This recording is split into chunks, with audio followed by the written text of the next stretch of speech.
Hey guys, thanks for tuning in to another video on ForgottenWeapons.com. I'm Ian McCollum, and I am here today on Guadalcanal, courtesy of War Historian Battlefield Expeditions, and we have a chance to take a look at a Japanese Type 94 anti-tank gun.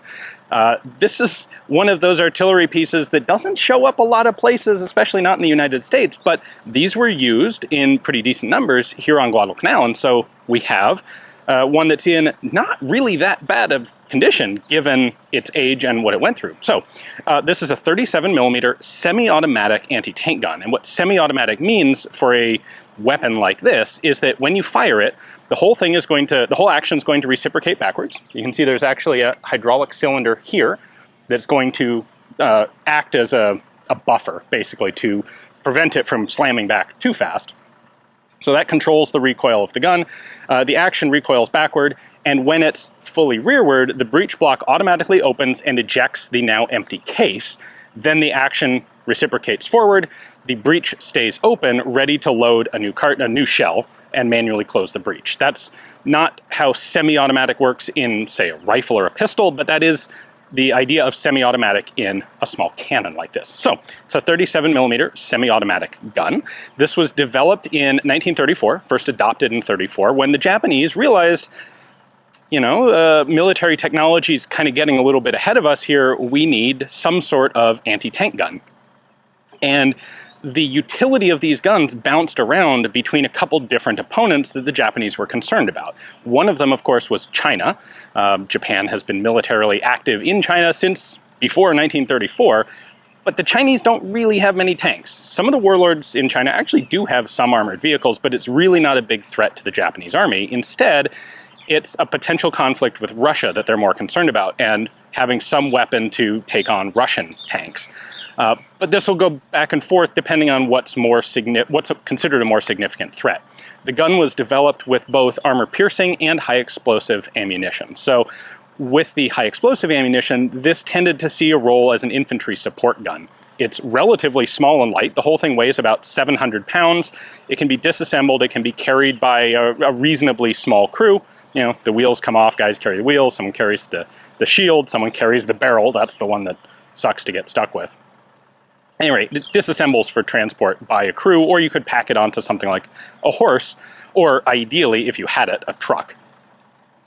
What you'll see on here are pressed steel wheels. That was a later upgrade. The guns were initially developed with just plain wooden spoke wheels, but of course, those don't last all that long, especially in jungle environments, which, not so much in China, but when they see use in the Pacific, that's a lot of jungle islands. Steel wheels are much more durable over the long term. In use, the gunner would actually sit right over there on that trail. He has an elevation and a traverse wheel. So this is his elevation wheel right here. The traverse wheel, if you come in here, is kind of hidden behind the wheel of the gun. That's the traverse, that's the elevation, and you fire the thing by actually pulling backwards on the elevation dial. So basic gunner's controls there. The loader is going to sit on this side. The breech block is going to slide open when the gun reciprocates. The loader will then throw another shell in. You've got this shield here to prevent the gunner from getting his arm in the way of the reciprocating action, because that'll hurt quite a lot. That's a common feature you'll see on a lot of small anti-tank guns like this. These were manufactured all the way through 1944. The Japanese put some effort into developing newer and better anti-tank guns, but nothing really went into production. So these were originally produced at the Osaka Arsenal, which was one of Japan's main artillery arsenals. This was deemed important enough that it was also actually produced at the Nagoya Arsenal, so two different production facilities. A grand total of something like 3,500 of these were manufactured. Now, here on Guadalcanal, there were actually some American tanks. There were Stuart light tanks, and this could have had a chance to defeat a Sherman. The armor-piercing rounds for this will go through something like 25 millimeters of armor at about 250 meters. So in the European theater, this would have been totally outclassed. This probably isn't something that would be very effective against a Sherman, but the American light tanks were potentially vulnerable to these guns. And then, of course, with high explosive rounds, these probably saw more use here on Guadalcanal as an infantry support weapon. The US had Stuarts here, but not very many of them.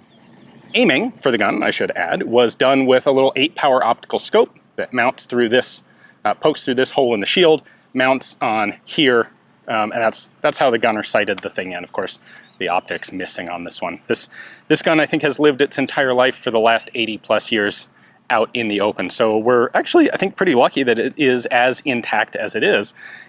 And it's interesting to me to get a feel for just how compact this thing is. This is certainly something that is, like, most of the artillery on this island would be very difficult to navigate through the jungle trails that you'd have had to traverse. And this, you could actually do that with. So, very cool to get a chance to see something like this that we just don't see in the United States very often, because not many of these came back as souvenirs. Not a lot of GIs packing these things into their sea trunks. Anyway, hopefully you guys enjoyed the video. Thanks for watching.